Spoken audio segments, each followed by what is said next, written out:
শুরুতে জানিয়ে দেব ইউক্রেনের ড্রোন হামলার জবাবে মস্কোর পাল্টা হামলা। জানিয়ে দেব ভারত যেকোনো সময় নিয়ন্ত্রণ রেখায় হামলা চালাতে পারে, সতর্ক বার্তা খাজা আসিফের।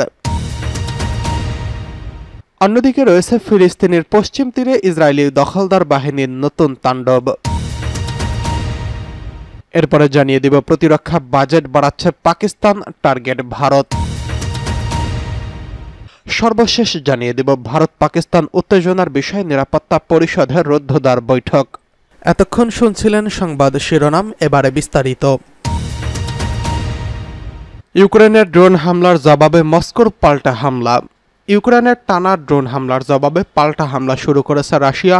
ওডেসা ও সুমি অঞ্চলের রুশ ড্রোনের হামলায় ইতোমধ্যে কমপক্ষে 4 জন নিহত হয়েছেন বলে জানিয়েছেন ইউক্রেনের কর্মকর্তারা। এছাড়া হামলায় খার্কিভে বেশ কয়েকজন আহত হয়েছেন বলে জানানো হয়েছে। এর আগে টানা 2 রাত ধরে ইউক্রেনের মস্কোয় ড্রোন হামলা চালিয়েছে বলে জানিয়েছে রাশিয়া।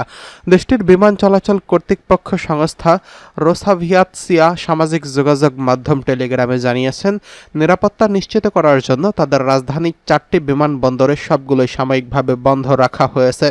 সোমবার রাশিয়ার প্রতিরক্ষা মন্ত্রণালয় জানিয়েছে যে তারা অন্তত 26টি ইউক্রেনীয় ড্রোন ধ্বংস করছে। এমন একটি সময় হামলা ও পাল্টা হামলার এসব ঘটনা ঘটেছে যখন বিজয় দিবস পালনের জন্য প্রস্তুত হচ্ছে রাশিয়া। বিজয় দিবসটি উপলক্ষে রুশ প্রেসিডেন্ট ভ্লাদিমির পুতিন ইউক্রেনের 3 দিনের যুদ্ধবিরতি কার্যকরে প্রাথমিকভাবে সম্মত হয়েছেন। মস্কোর ঘোষণা অনুযায়ী আগামী বৃহস্পতিবার থেকে ইউক্রেনে 3 দিনের সাময়িক যুদ্ধবিরতি কার্যকর হওয়ার কথা রয়েছে। এদিকে ভারত যেকোনো সময় নিয়ন্ত্রণ রেখায় হামলা চালাতে পারে, সতর্ক বার্তা খাজা আসিফের। ভারত যেকোনো সময় নিয়ন্ত্রণ রেখা এলওসি বরাবর হামলা চালাতে পারে বলে সতর্ক করে দিয়েছেন পাকিস্তানের প্রতিরক্ষা মন্ত্রী খাজা আসিফ। তিনি বলেছেন, ভারত নিয়ন্ত্রিত কাশ্মীরের পাহেলগাঁওয়ে বন্দুকধারীদের হামলার পর পারমাণবিক শক্তিধর 2 দেশের মধ্যে কূটনৈতিক ও নিরাপত্তার উত্তেজনা বেড়েই চলেছে। ইসলামাবাদে সাংবাদিকদের খাজা আসিফ বলেন, গোপন সূত্রে জানা যাচ্ছে ভারত এলওসির যে কোনো পয়েন্টে হামলা চালাতে পারে। নয়াদিল্লিকে এর উপযুক্ত জবাব দেওয়া হবে।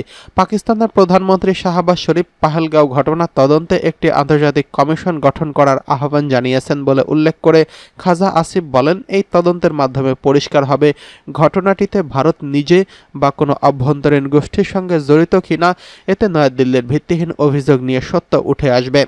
ভারতের প্রধানমন্ত্রী নরেন্দ্র মোদী রাজনৈতিক স্বার্থ হাসিলে এই অঞ্চলকে পারমাণবিক যুদ্ধের দ্বারপ্রান্তে ঠেলে দিচ্ছেন, এই অভিযোগ করেন খাজা আসিফ। খাইবার পাখতুনখোয়া ও বেলুচিস্তান প্রদেশের সন্ত্রাসীদের কর্মকাণ্ডে ভারতের জড়িত থাকার অভিযোগে ভারতের জড়িত থাকায় পাকিস্তানের দীর্ঘদিনের অভিযোগ আবারও তুলে ধরেন তিনি। আসিফ বলেন, জাতিসংঘে আমরা 2016 ও 17 সালে সন্ত্রাসী কর্মকাণ্ডে ভারতের অর্থ যোগানের প্রমাণ দিয়েছিলাম, এমনকি ভিডিও ফুটেজও সরবরাহ করেছিলাম। তিনি বলেন, খাইবার পাখতুনখোয়া ও বেলুচিস্তানে সাম্প্রতিক সন্ত্রাসের ঢেউ আফগানিস্তান থেকে পরিচালিত গোষ্ঠীগুলোর সঙ্গে যুক্ত, যাদের ভারত সমর্থন করছে বলে অভিযোগ রয়েছে। এদিকে পশ্চিম তীরে দখলদার বাহিনীর নতুন তাণ্ডব।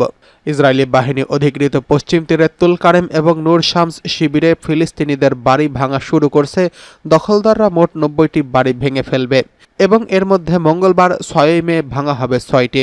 টাইমস অফ ইসরায়েলের বরাতে আল জাজিরার প্রতিবেদন থেকে এসব তথ্য জানানো হয়েছে। ইসরায়েলের প্রতিরক্ষা মন্ত্রণালয় টেরিটরিজে সরকারি কার্যক্রমের সমন্বয়কের বরাত দিয়ে প্রতিবেদনে বলা হয়, ফিলিস্তিনি বাসিন্দারা তাদের জিনিসপত্র গুছিয়ে নেওয়ার মাত্র 5 ঘন্টা সময় দেওয়া হয়েছে। সময় শেষ হওয়ার সঙ্গে সঙ্গে সেখানে ধ্বংসযজ্ঞ চালানো হবে। এ সময় কেউ বাড়ির ভেতরে থাকলে ইসরায়েলি বুলডোজার থামবে না। ইতিমধ্যে ওই এলাকায় ভবন ভাঙার ভারী সরঞ্জাম আনা হয়েছে, মোতায়েন করা হয়েছে অতিরিক্ত ইসরায়েলি সেনা। চলতি বছরের প্রথম দিকে পশ্চিম তীরে ব্যাপক অভিযান শুরু করে ইসরায়েলি সেনারা। তারা নির্বিচারে গুলি করে হত্যা করে মানুষ, ঘরবাড়ি ধ্বংস এবং অবকাঠামো ধ্বংস করে, যা ফিলিস্তিনিদের জীবনকে দুর্বিষহ করে তুলেছে।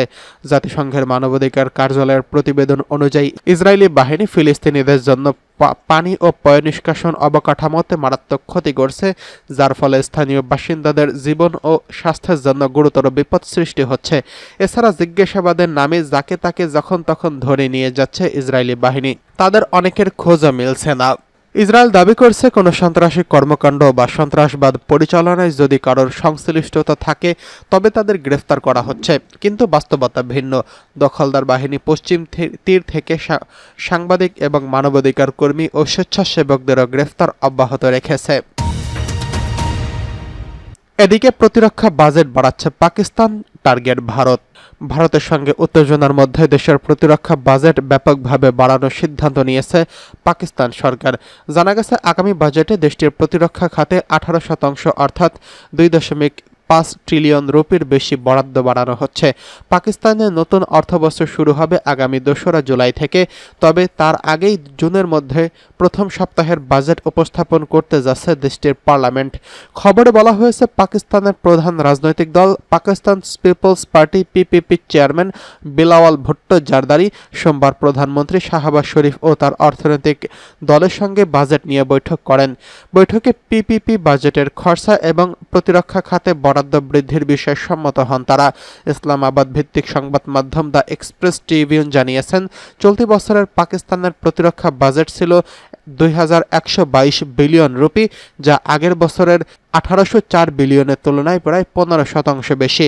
তবে আগামী অর্থবছরের জন্য এই বরাদ্দ আরও বাড়িয়ে 2.5 ট্রিলিয়ন রুপি করার প্রস্তাব করা হয়েছে। দেশটির বাজেটে ঋণ পরিশোধই সবচেয়ে বড় ব্যয় খাত, যেখানে 9700 বিলিয়ন রুপি বরাদ্দ রাখা হয়েছে। প্রতিরক্ষা বাজেট তৈরি করা হচ্ছে দ্বিতীয় সর্বোচ্চ বরাদ্দকৃত খাত। উল্লেখ্য, জম্মু ও কাশ্মীরের পাহেলগামের হামলায় 22 এপ্রিল 26 জন নিহত হওয়ার পর ভারত ও পাকিস্তানের মধ্যে উত্তেজনা আরও বেড়েই চলেছে। ভারত পাকিস্তানের উপর দায় চাপিয়ে কূটনৈতিক সম্পর্ক হ্রাস এবং সিন্ধু পানি চুক্তি স্থগিত এবং সীমান্ত বাণিজ্য বন্ধ করার মতো কড়া পদক্ষেপ গ্রহণ করছেন।